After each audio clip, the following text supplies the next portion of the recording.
What's up? It's your self-proclaimed cinema shogun here. And last night while I was scrolling through Twitter, I came across an interesting story about a missing young woman named Lateche Norris. I believe that's how you pronounce her name, but I may be wrong.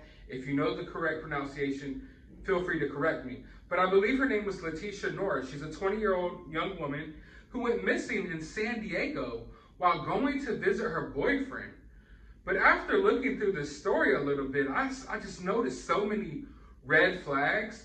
And I also noticed what seemed to be another ball dropped by law enforcement because they don't seem to be taking this case seriously enough. So I felt like it was important to bring this story to you all. Now, some of you may know about this, some of you may not. So we're just going to start from the beginning. This is the first video I'm making on this subject, so we're just going to assume that no one knows about it as of right now, and we're just going to start from the top, and we're going to work our way until hopefully we find this young lady, or we find some answers for this young lady's mother, who is frantically out searching for her daughter like for weeks now, and still no answers. So let's dive into the story to give you a little bit of an idea as to what's going on here.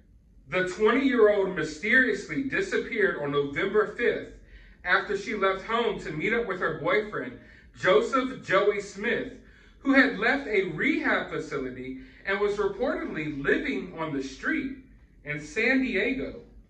Norris last spoke to her mom, Cheryl Walker, from a stranger's phone, saying that she'd been in a fight with her boyfriend and needed his number so she could call him.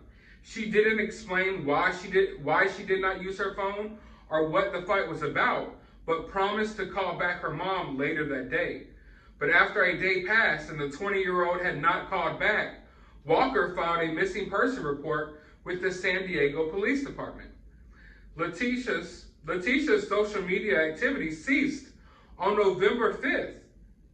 But just a day before her disappearance, she shared a cryptic Facebook message that read, "It's okay to still cry over things you thought you moved past." Earlier this year, she moved from Indiana to Santa Cruz with Smith, but returned home after 2 months. She had flown back to see Smith just days before she vanished. The pair were both aspiring tattoo artists. Her worried mom, who said her daughter sounded frantic on the phone, admitted that the pair had fallen out before, claiming there had been DV incidents in the past.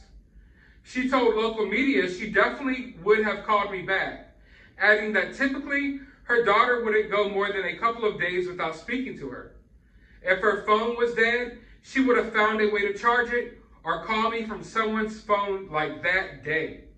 Something is wrong, she told NBC Dateline this week. Now the days are just flying by with no word from her and we're terrified. San Diego PD spokesperson Lieutenant Adam Sharkey said that Lateche's case is active and ongoing, but investigators do not believe she is at risk at this time. However, the woman's family disagrees with Walker, posting on social media her daughter is just as important as Gabby Petito. How many times do we have to see a young girl go missing after fighting with her husband or boyfriend or significant other? And how often does it have to end in nothing positive before we start talking about this a little more serious? She told NBC San Diego. Walker added that she didn't want to unfairly implicate Smith, whom she claimed has a criminal record that includes arson and vandalism. Meanwhile, she has set up a Facebook group aiming to find any information about her missing daughter's whereabouts. According to a post on the group's wall, the woman's boyfriend can no longer be reached despite appearing to be active on social media. His last Facebook post was on November 2nd, sharing that he is in a relationship with Lateche. Norris is described as 5 foot 8 inches tall and around 160 pounds with dark brown hair and eyes. She has a tattoo of an arrow on her left forearm, a 7-inch blade on her right calf, a dream catcher on her left shoulder blade, and unknown words on her knuckles. She's believed to have been wearing black leggings, a black sweatshirt, black with some white tennis shoes, and carrying a black and white checkered backpack on the day she disappeared. Now, right away, there's definitely some red flags that stick out to me. I mean, for one, it said that this guy was living on the streets in San Diego. So she didn't go to visit his house or visit him at his apartment. This guy is like homeless, living on the streets of San Diego. Now, I'm not trying to be mean here, but when it comes to people who often, live like this, they live in tent communities and homeless communities, there's a lot of shady stuff that goes down there. Not too far from where I live, under a bridge, there's like this whole tent city, homeless community. And every other day there's news stories about, bodies being found out there, people, getting killed, overdoses. There's just so much stuff that goes on there. So I'm not trying to just say that, this girl and this guy got involved in something like that. I'm just saying, when you're living like that, often you're not around the best of people, and often you're put in crazy situations. So, this girl didn't travel to go live with her boyfriend or to go visit her boyfriend in a stable situation. She went to a turbulent situation. Like, this guy is living in tents in random places. Who knows what he's into, but he did just get out of a rehab facility, so I could assume there's probably some, drugs involved there. But of course, that's a red flag. I feel like that's very dangerous. And, who knows where they could be or what could be going on. And I don't want to just go ahead and automatically assume that her boyfriend's at fault here, that he's guilty of doing something. But, I mean, it looks kind of shady, to say the least. But something could have very well happened to them both. But from the looks of it, from what I'm seeing, this guy has been active on social media since this girl's been missing. So if that's the case, then I'm definitely looking at him like all eyes are on him. Now, how many times does this have to happen? It seems like every single missing persons case we hear about, the family goes to report the missing person, and then the police department or the law enforcement agency, they don't take it seriously enough. Oh, we see this all the time. I'm sure they're fine. But how often do we see cases like this where the police are, we see this all the time, they're fine, and it turns out they're not okay? How often does this have to happen for people to start taking this seriously enough? Because from my understanding, this girl's mom and her stepdad are out here fighting tooth and nail to not only find their daughter, but to get help from the police to find their daughter.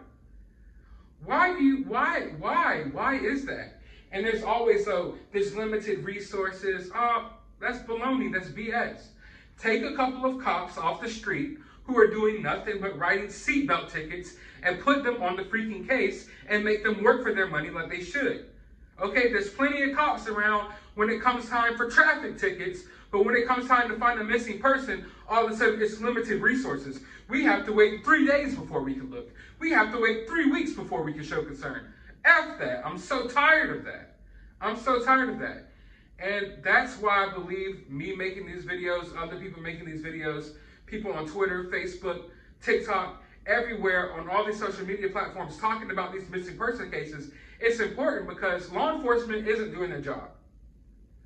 And I know that I always go off on these tirades about law enforcement, and people probably think I absolutely hate the police. People accuse me of being a defund the police type of guy. I'm not that type of guy. I'm just calling it how I see it. And every case that I've looked into for the past 3 or 4 months since I've been doing this has been nothing but law enforcement totally dropping the ball and not even caring about their job. Law enforcement isn't doing what they're supposed to do to try and help find this young woman. So therefore, people on the internet have to step up and do so. So, I mean, right away, there's various red flags that stick out here. When a parent says that their kid is the type of kid that would have contacted them and talked to them by now, I believe it. Because every kid and every parent's different. The people, if people don't hear from me for a week or two, they don't think anything's wrong because I'm just that type of guy. I go off the grid. You might not hear from me for a couple weeks. I'm not good at texting back and writing back. I'm not easy to get in contact with. I've been that way for a long time. So if you don't hear from me for 5 or 6 days, that's not abnormal. But for some people, you don't hear from someone in A few hours, it's weird. Everyone's different. And if this mother says that her not hearing from her daughter in this amount of time is weird, then it's weird. And then you got to go to the fact that the last time she did talk to her, it was on a stranger's cell phone. What does that tell you? I mean, that tells me that she probably didn't have access to her cell phone, right? Why wouldn't she have access to her cell phone? She said she was fighting with her boyfriend. Well, I think it's safe to assume that probably her boyfriend took her phone or destroyed her phone. Often in these DP cases, often with people like this, you know, they like to take cell phones and destroy cell phones because they don't want their significant other or whoever, you know, they're with contacting other people. They don't want them in contact with their family. They want to cut them off, you know, and make them feel isolated. That's like, we see this so many times, even with the Brian Laundrie case. Brian Laundrie was in control of Gabby Petito's phone. So this is just another case where the last time she talked to this woman, she said she was fighting with her boyfriend, and that her boyfriend, you know, she wasn't with her boyfriend. She was trying to find her boyfriend. Her boyfriend probably had her phone, like, or broke her phone. Who knows? But I mean, there's just a few red flags there that just show me that this isn't just a typical, oh, some girl just decides to go off for a little while, you know, and doesn't want to contact her mom. No, it's been since, what, November 5th? And today is November 30th. This girl would have contacted her mom by now. I fully believe 100% that this young woman would have contacted her family by now, but she hasn't. Yet still, law enforcement says that they don't think there's nothing really, there's no risk really here, that they don't think she's in danger. Like, what? Are you serious? It's so frustrating every time looking into these cases. It gets so frustrating just seeing how little people care. The people who are supposed to be in charge, whose job it is to look for people, they don't care. They just don't care. But with that being said, when I get more updates about this case, I would definitely be back here on this channel letting you guys know. I'm looking into it as we speak. I just got off. I got the rest of the day off, so I'm going to be diving into this and trying to get whatever information I can. And I'll be right back here with that information. So go ahead and hit that subscribe button. Hit that notification bell. Get the word out. Share this video. And if you don't share this video, find a picture of this young woman and share it out there. Let's get the word out there. You know, so many missing persons cases are happening right now, and they don't get as much attention as others. It's up to us to spread the awareness. It's up to us to give it attention. So share this video or go share a picture of her. Share the word. But while you're here, drop your thoughts about this down in the comments below. While you're down there, go to the description of this video. I will have a link to my CashApp if you would kindly like to support the channel. We'll have a link to my other channel. You can go subscribe over there. And a link to my Twitter. You can follow me on there as well. But as always, find some time out of your day to go watch a movie.